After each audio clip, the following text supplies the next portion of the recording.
paciente tiene una enfermedad diseminada, realmente la supervivencia es baja a los 5 años. Acá tenemos un poquitito los estadios 1, 2, 3 y 4. 1, 2 son estadios localizados, son tumores del estadio 1, y 2 comprenden tumores localizados al riñón. El 3 es cuando ya hay una diseminación, digamos, o a la grasa perirrenal o a la grasa del seno renal, o ganglios locales o diseminación venosa, y 4 son metástasis, ¿no? Es decir, que la sobrevida a 5 años, dijimos, para los estadios localizados, 93% en su conjunto, los localmente avanzados, 70%, los estadios 4, 12%. Cuando miramos nuevamente estadísticas mundiales, donde nos colocan a nosotros, aquí en la Argentina o Latinoamérica, fíjense que la incidencia más alta está en los países más desarrollados. Y a nosotros, en parte por el subregistro seguramente, y en parte porque probablemente los factores que tienen que ver con la aparición de este tumor son distintos en nuestro país, como vamos a ver a continuación, hacen de que las estadísticas y que las tasas entonces de incidencia sean, por suerte, más bajas que los países desarrollados.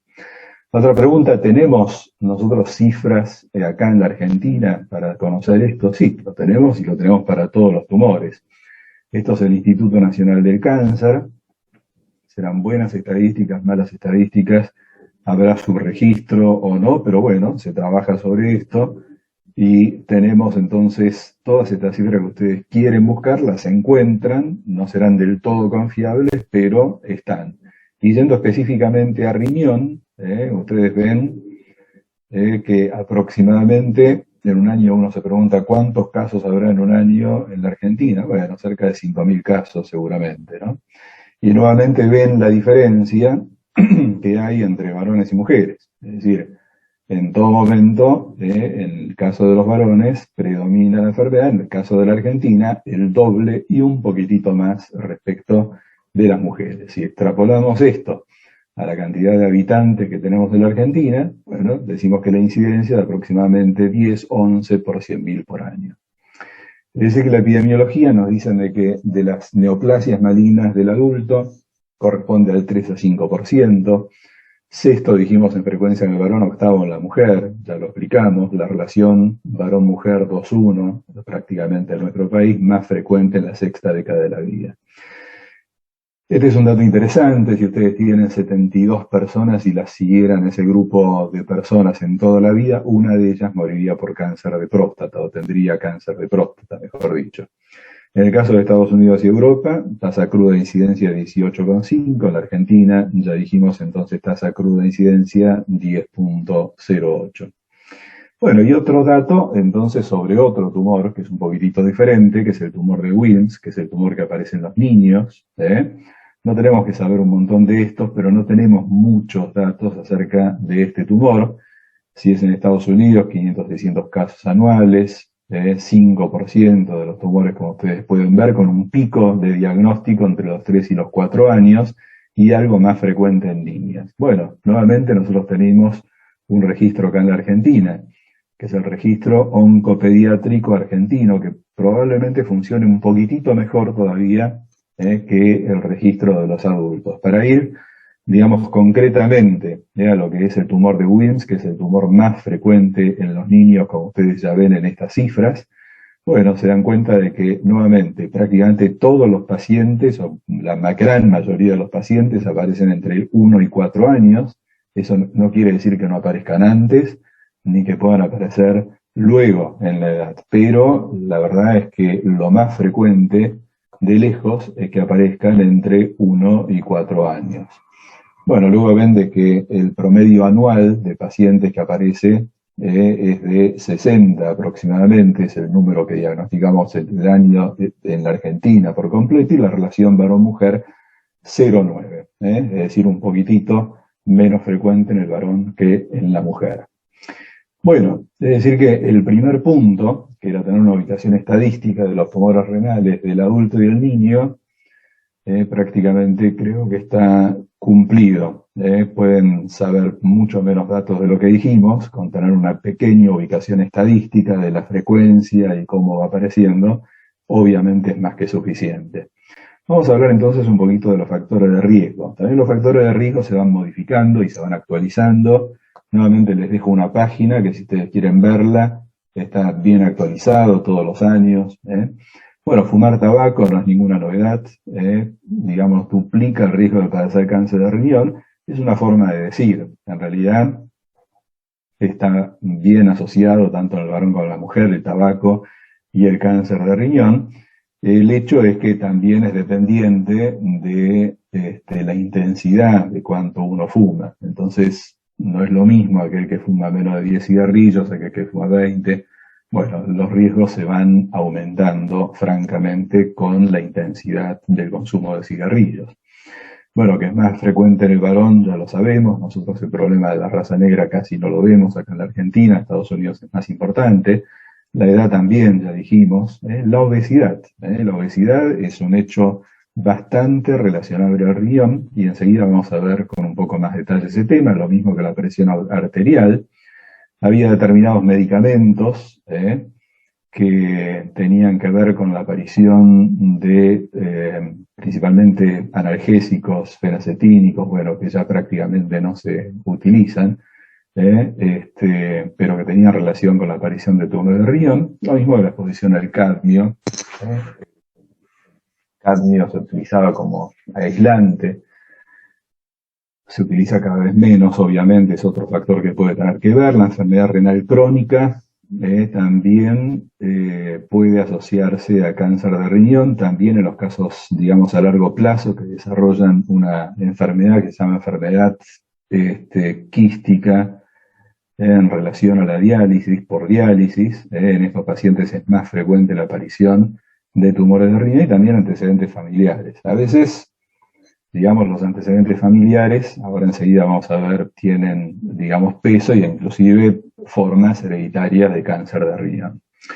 Pero simplemente como para hacer, digamos, una síntesis de lo que son los factores de riesgo, podríamos decir que tenemos carcinógenos, como recién mencionamos, cigarrillos, exposición a asbestos. Tenemos condiciones clínicas como la hipertensión arterial, la obesidad, que también la señalamos. Y a esto, nosotros en conjunto lo podemos llamar factores de riesgo modificables. ¿Por qué? Bueno, porque uno puede dejar de fumar, puede evitar la exposición a asbestos, puede controlar la hipertensión arterial o utilizar cualquier método para combatir la obesidad. Es decir, todos estos factores pueden llegar a disminuir la incidencia de cáncer de riñón. Y hay otros, como las poblaciones de riesgo, que son factores de riesgo no modificables. Es decir, los varones vamos a tener mayor incidencia de cáncer de riñón, la edad es inevitable, evidentemente con la edad vamos teniendo mayor posibilidad.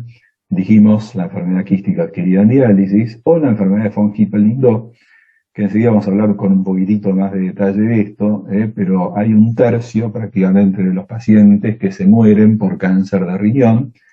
Y esta enfermedad, ustedes saben que se transmite por una alteración en el cromosoma, en el brazo corto del cromosoma 3, para la síntesis de una proteína, que se llama proteína de von Hippel-Lindau, que juega un rol fundamental en la génesis de este tumor, como ha sido demostrado.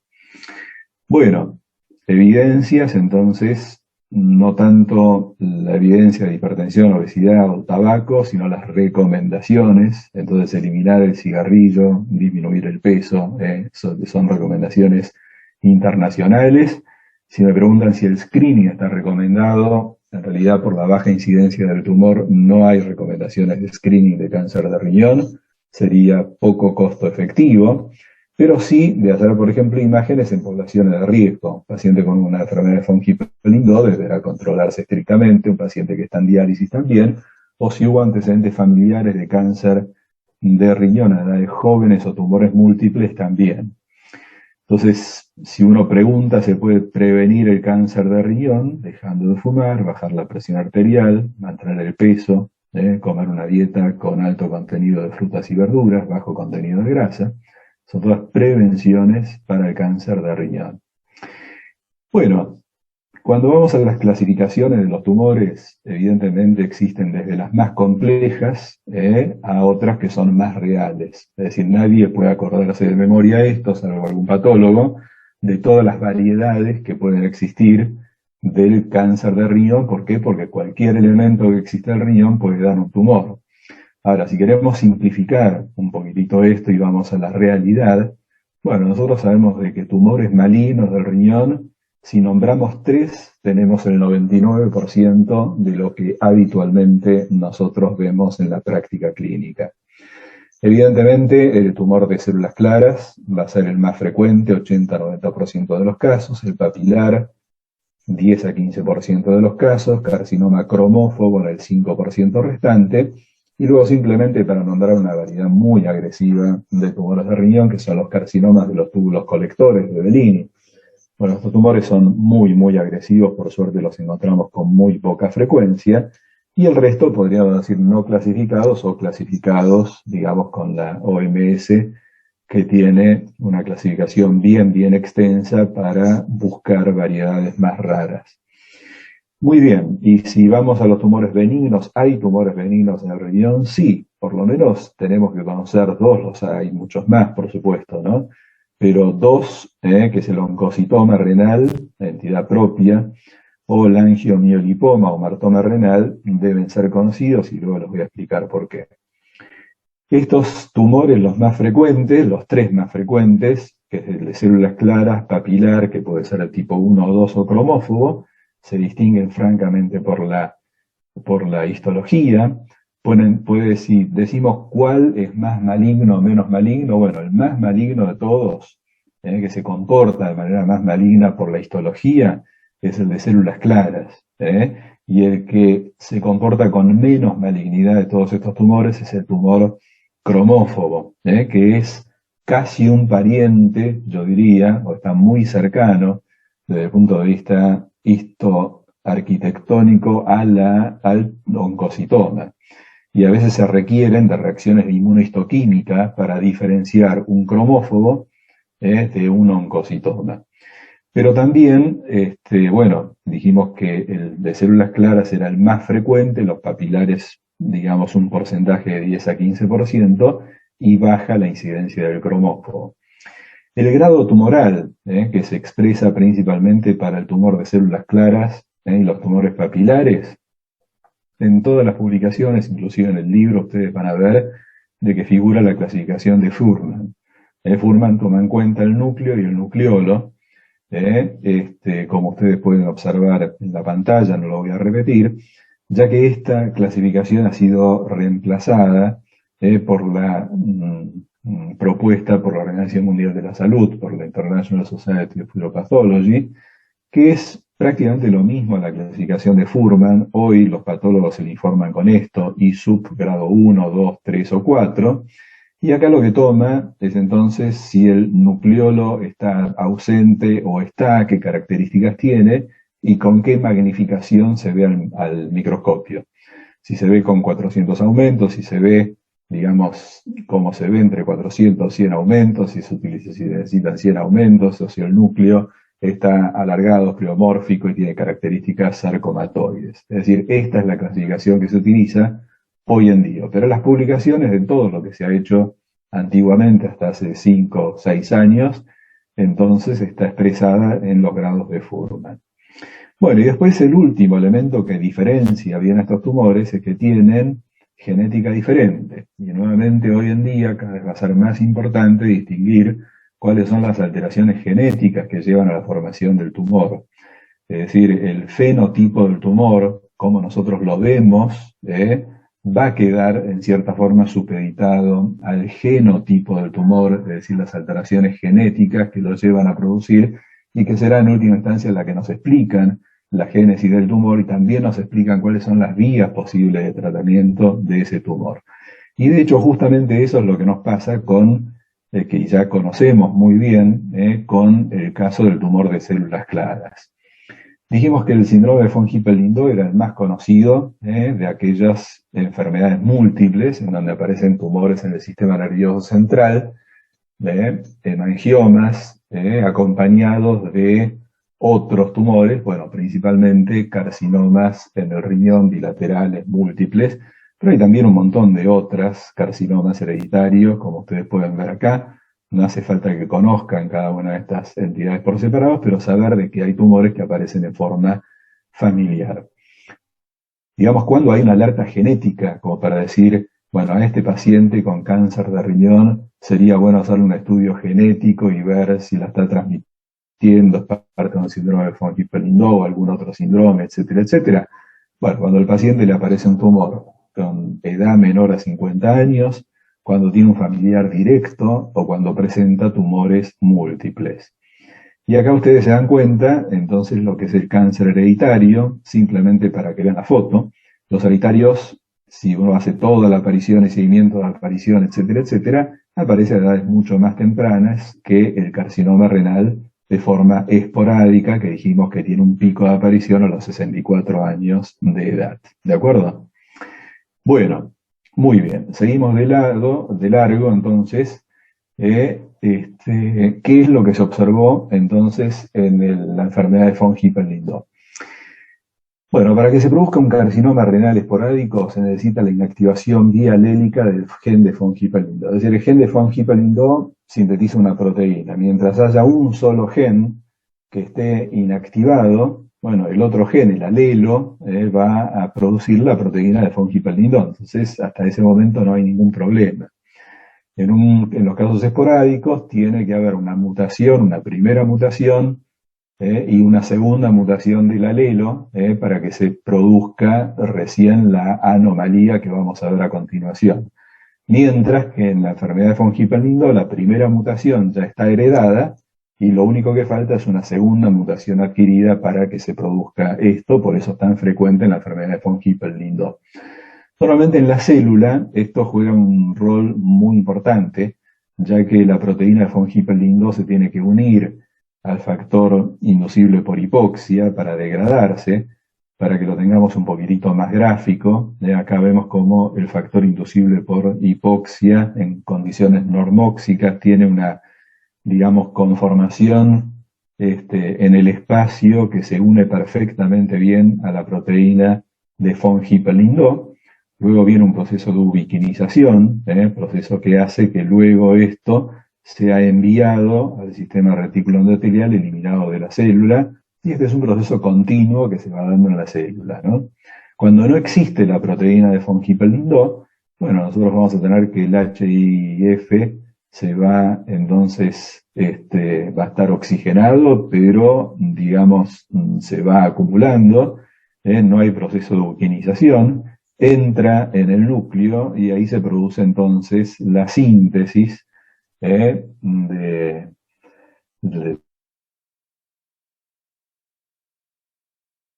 por hipoxia, se llama, bueno, y provocando, digamos, sobreproducción de factores de crecimiento, angiogénicos, mitóticos, etcétera, etcétera. Y esto es muy importante porque justamente una de las terapias que se ha desarrollado y que se sigue utilizando con mayor éxito en el tratamiento de los tumores metastásicos de riñón son justamente antiangiogénicos, antiangiogénicos que son inhibidores de la tirosinquinasa, por lo tanto de todo este proceso anómalo que se da en la célula por la falta de proteína de von Hippel-Lindau, como veremos entonces un poquitito más tarde.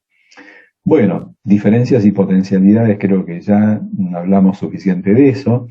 Asociación de alteraciones genéticas y mecanismos, también hablamos de eso.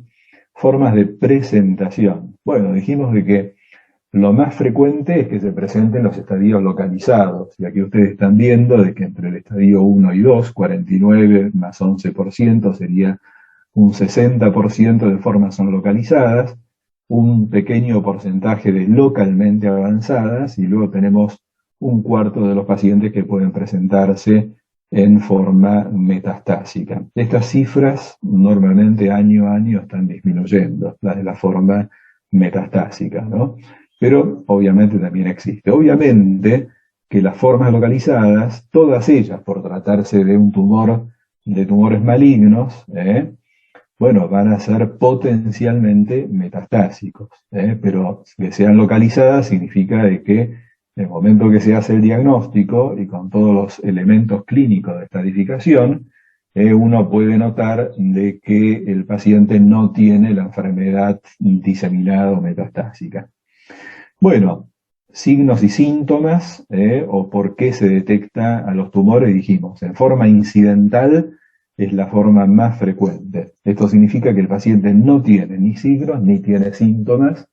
Probablemente se haya hecho un estudio por alguna otra causa, muchas veces tiene que ver algún desorden gastrointestinal, en donde alguna imagen, particularmente alguna ecografía, puede ser la causante entonces de detectar una masa que termina de estudiarse y termina siendo un tumor de riñón. Antes, o digamos era más frecuente, encontrar que el paciente venga con signos y síntomas, y venía con algo, muchas veces con algo que se lo llamaba tríada típica del cáncer de riñón, que es la hematuria, tumor y dolor.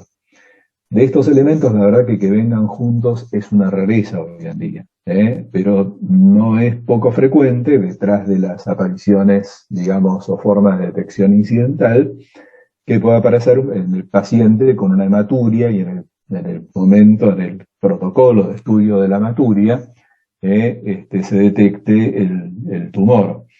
O que se palpe el tumor es menos frecuente o que venga con dolor, obviamente esos son casos más avanzados, o el dolor puede ser por una hematuria, un cólico, etcétera, etcétera.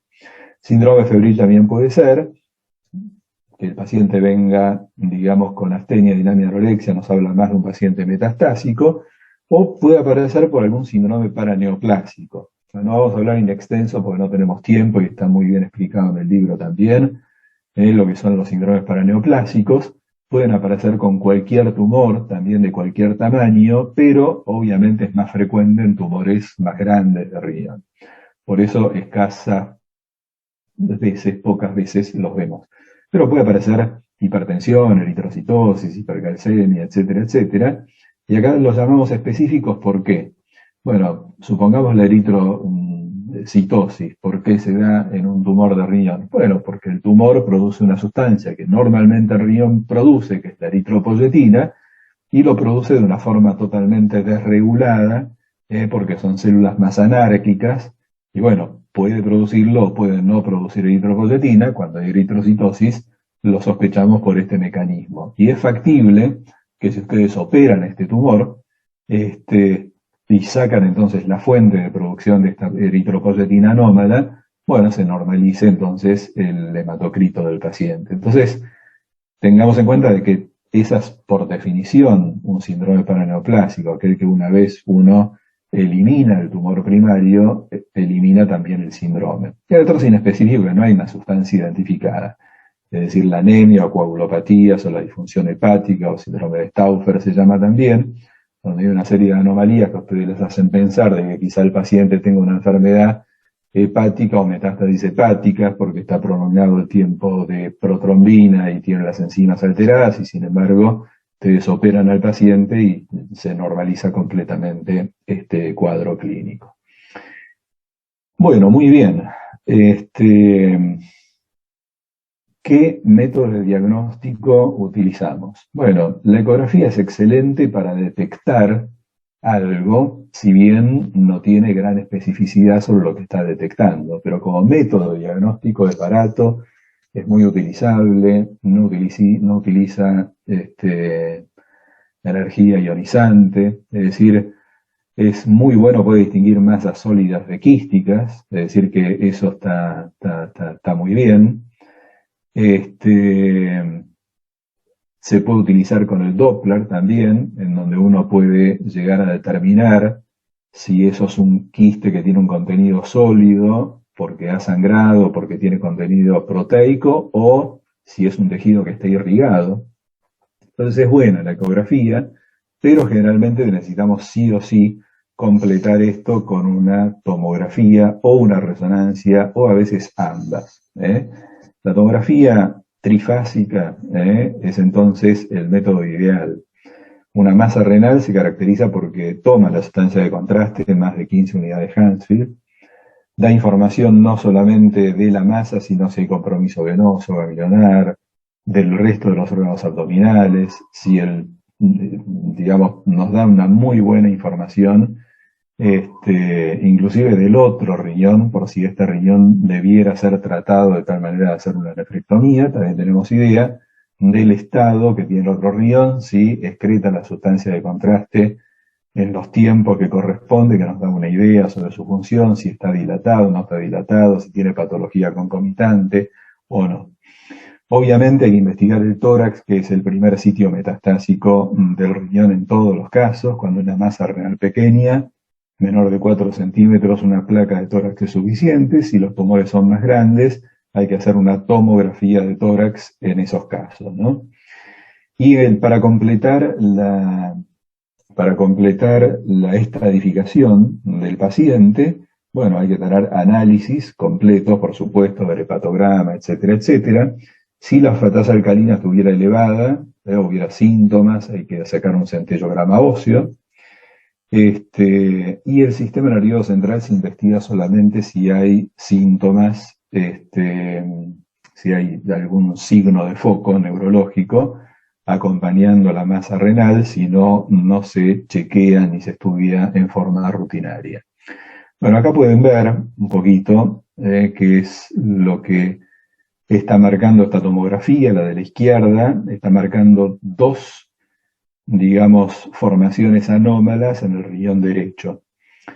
Y ahí está el tomografista midiendo la densidad de esto, cuántas unidades Hansfield tiene de diferencia respecto del basal, ya que ustedes pueden ver de que esto es una placa que está eliminando la sustancia de contraste.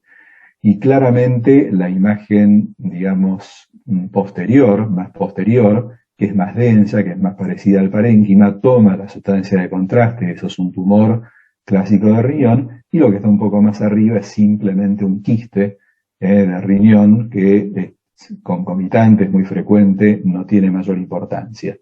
Mientras que en la imagen de la derecha ustedes ven un riñón derecho que es normal y el riñón izquierdo que tiene una gran masa renal con inclusive vasos anómalos, etcétera, etcétera, en el polo inferior del riñón izquierdo. Ese sería el tumorcito, ese sería el quiste, y nuevamente acá tenemos el gran tumor en el riñón izquierdo. Estos son metástasis, como ustedes pueden ver. En el pulmón puede haber nódulos variables. Lo importante es la metástasis en el hueso. Característicamente estas metástasis son osteolíticas. Como ustedes pueden ver, activan a los osteoclastos y aquí la cortical de hueso largo está completamente, digamos, dañada, reemplazada por tumor. ¿Cuáles son los diagnósticos diferenciales? Bueno, no sé quién ha puesto esas rayas, círculos y eso. Si alguien lo puede borrar, se lo agradecería, por favor. Bueno, diagnósticos diferenciales. Tenemos entonces quistes, que ya dijimos algo de cómo se diferencian, pero ahora vamos a ver con un poco más de detalle eso. El oncocitoma y angiomiolipoma, dijimos que son dos tumores benignos. El linfoma renal o metástasis, que pueden venir hacia el riñón de otros tumores como el pulmón o el melanoma. Dijimos de los quistes, entonces, los quistes se clasifican por una clasificación particular que se llama de Bosniak. La enfermedad quística en el riñón es muy común y tener quistes simples no tiene ninguna implicancia en el futuro de un paciente. Pero hay quistes y quistes. Una cosa es tener un quiste de contenido homogéneo, seroso y una pared regular y sin otras características, que es un quiste simple. Y otra cosa totalmente diferente es un quiste o que sea irregular o que tenga tejidos blandos adentro, y más si los tejidos blandos toman la sustancia de contraste, lo cual hace de que este quiste que ustedes están viendo en la resonancia, que es el método de elección para evaluar las lesiones sospechosas de ser un tumor quístico, cuando ustedes ven tejido blando, como ustedes están viendo ahí, dentro del quiste y que toma la sustancia de contraste, esto es un Bosniak 4, tiene un 100% de posibilidades de ser un carcinoma quístico. Los Bosniak 3, que o sea, paredes engrosadas, nada más que toman la sustancia de contraste, un poquitito menos, y las otras categorías se pueden observar. ¿Qué es el oncocitoma? Bueno, es un tumor benigno, epitelial, compuesto de células, digamos, que tienen muchas mitocondrias, que se llaman oncocitos, bien eosinófilo, Es un tumor benigno, pero a veces, desde el punto de vista clínico, por imágenes, no se ve ninguna diferencia, digamos, con un tumor de otra estirpe, con un tumor maligno, es decir, no hay forma de diferenciarlo. El tratamiento normalmente es una nefrectomía parcial y ahí el patólogo nos avisa que se trata de un oncocitoma. La angiomiolipoma quizás sea un poquitito más importante tener en cuenta. ¿Por qué? Porque, bueno, al tener tejido adiposo, sí se diferencia desde el punto de vista clínico con un tumor con otras masas renales que toman la sustancia de contraste. Este también toma fuertemente la sustancia de contraste, ya que tiene vasos, por eso se llama angiomiolipoma. Pero la principal característica de la presencia de grasa hace que, bueno, estos tumores, si se detectan y son pequeños, pueda observárselos y ni siquiera necesiten tratamiento. Se puedan observar, salvo que estos tumores sean más grandes, en cuyo caso pueden tener la posibilidad de sangrar espontáneamente en el peritoneo, y si sangran espontáneamente en el retroperitoneo, esto puede ser una condición, digamos, grave que puede llevar al shock del paciente, por lo cual cuando exceden determinado volumen estos tumores, es preferible tratarlos. ¿Cómo se tratan? O se los angioemboliza, o puede llegar a hacerse una nefrectomía parcial y extirpar esta formación.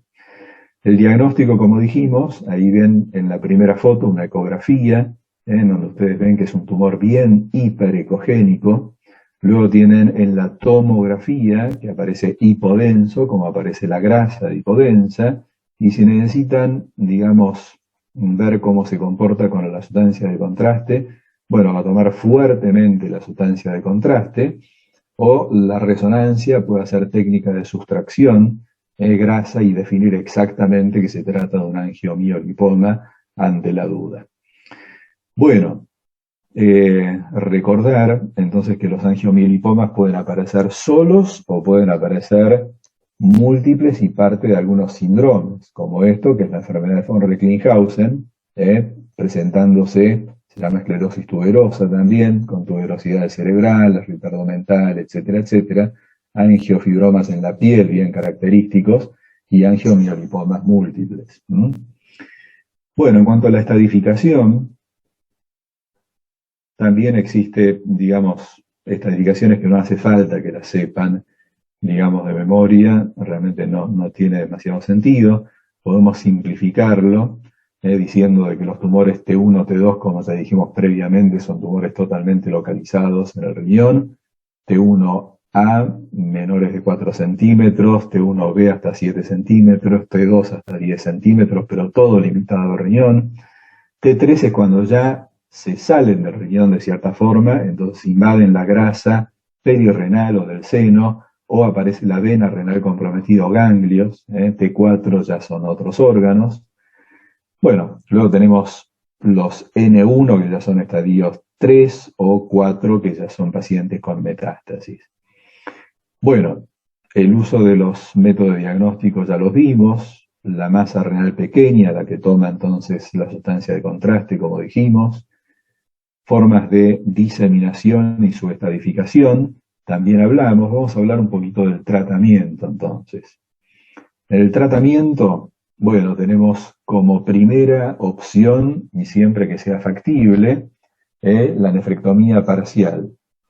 Podrá ser laparoscópica, cielo abierto, no interesa tanto, pero la nefrectomía parcial es el método, digamos, de elección para tratar estos tumores.